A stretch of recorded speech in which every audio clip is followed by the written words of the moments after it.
and welcome back to the channel. I'm Michelle. And I'm Ken, and today we're here to review the latest horror comedy, The Blackening. Yeah.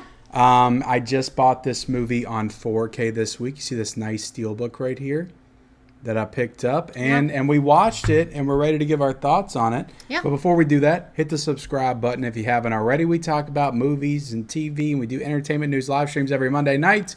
So if you like that kind of thing, hit the subscribe button. Also, Like the video. like the video, like she said. And then if you saw the movie Blackening, I believe this movie came out in the theaters. I think it had like a limited run, maybe. Yeah. But it should be on VOD now. I don't think it's on any like streaming service for free, but it is on, physical media now. It came out this week as well. Yeah. Let us know your comments on the movie in the comment section below, and also let us know if you plan on seeing it. Okay, The Blackening. This movie is directed by Tim Story, who's directed a lot of movies. He directed some of the Barbershop films, 2 Fantastic Four films. So Right. he's done a lot of stuff. To be honest, knowing that he directed it, I didn't feel like this was going to be a great movie. But what did you think of it? Yeah, I mean, I didn't, know who I was dealing with like you. But, I don't know, going into this, I kind of just felt like this was going to be one of those, I don't know, it kind of gave me like scary movie vibes where they were kind of self-aware and making fun of, I guess, horror movies specifically, but, also it's very heavily focused, I think you would say, on how typically in horror movies, black people are the first to die. Yeah, which I feel like has been tackled before, and I feel like it's been tackled a little bit better. So some of that comedy, like, it just felt like that was the only trick that they had in this movie. So yeah, I mean, obviously this wasn't as silly as a scary movie. Yeah. It's that there's the satire's there though. It's for sure there. But that's just kind of the vibes that I got. I don't know, and it definitely wasn't as funny to me. Yeah. Some of the humor just didn't work, and I don't know if it's just because obviously I'm not a black woman.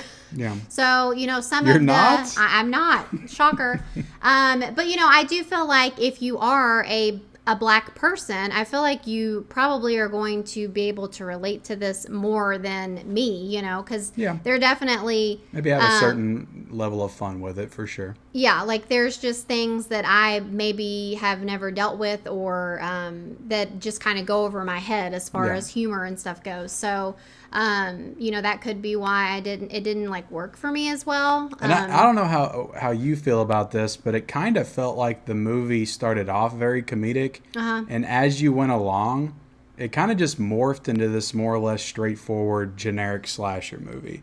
It almost felt like they abandoned the comedy. I don't know if you felt that way, but that's just how I felt when we got to like the third act of the movie. Maybe a little bit, but I felt like it was taking itself more seriously the further it went. Gotcha. Yeah, I don't know. I still picked up on just kind of the humor. Only I just didn't think it was that funny. Yeah. And I do feel like this movie was too long.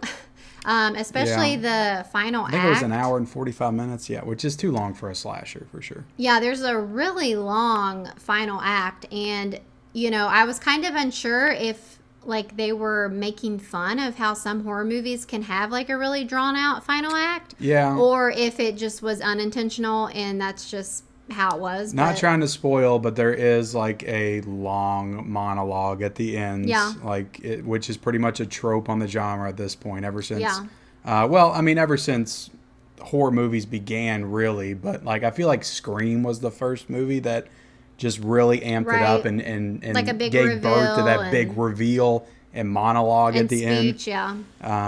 But yeah, it felt like it was trying to make fun of a lot of tropes, while at the same time not really adding anything to that equation, not really adding anything smart that hasn't really been said before. Yeah, and I mean... just very generic, really. Right, and it just also, when it was trying to be scary, it just wasn't really that scary. No. And so, I don't know, it just felt like there wasn't the balance between the horror and the comedy just wasn't there. They just didn't do it well. Yeah, I don't know, it wasn't enough to, like, keep me... to keep my attention. I just kind of felt myself wanting to like get on my phone and not really fully pay attention to it. Yeah, I mean, that being said, like it's not a terrible movie. Right. I probably wouldn't recommend going out and spending $25 on the Blu-ray or something. You know, maybe Right. rent it and decide for yourself. But going back to the director, Tim Story, he's done okay movies before. He's an okay director, but just knowing that he was attached to it, I feel like the movie got a little bit of buzz when it first came out. Yeah. And then that kind of died down. Then I saw that Tim Story directed it. I was like, that he's a very generic, bland director. Like everything he's done just doesn't feel like it has any kind of style or substance to it. At least of what I've seen. Maybe he's done other great films that I don't know about. So I kind of figured that that's what this would be, and that's kind of what we got. So I wasn't like too disappointed watching it. Yeah. But I don't know. Is there anything else you want to say about it? Yeah, I mean, not really. It was just kind of, I don't know, a little bland. Not enough death either.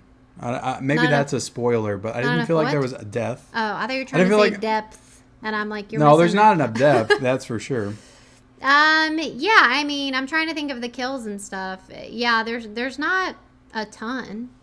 Yeah, there's not there's a little bit of gore here and there, but I didn't feel like there was a lot to really sink your teeth into. You know, if you're going to be a slasher movie or making fun of slashers or whatever they're trying to do, home invasion, cabin in the woods, that kind of thing. Yeah. You know, they should at least try to be a little gory. I mean, the movie is, I believe the movie's rated R. It is. Okay. Yep. Yeah, it's rated R. And you know, again, without spoiling anything, I don't think this will be like a spoiler, but they kind of incorporate a board game in it, and I feel like that could have been cooler.